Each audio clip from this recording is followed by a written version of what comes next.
பூவை சூட்டும் கூந்தலில் எந்தன் ஆவியை நீ ஏன் சூட்டுகிறாய்? தேனை ஊற்றும் நிலவினில் கூட தீனை நீ ஏன் மூட்டுகிறாய்? கடற்கரை காற்றே,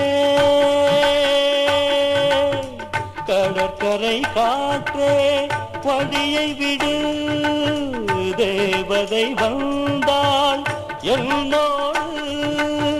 மணல் வெளியாகும் இருவரின் பாகம் நடந்ததை காற்றே மறைக்காதே. தினமும் பயணம் தொடரட்டுமே. நீ ஒரு காதல்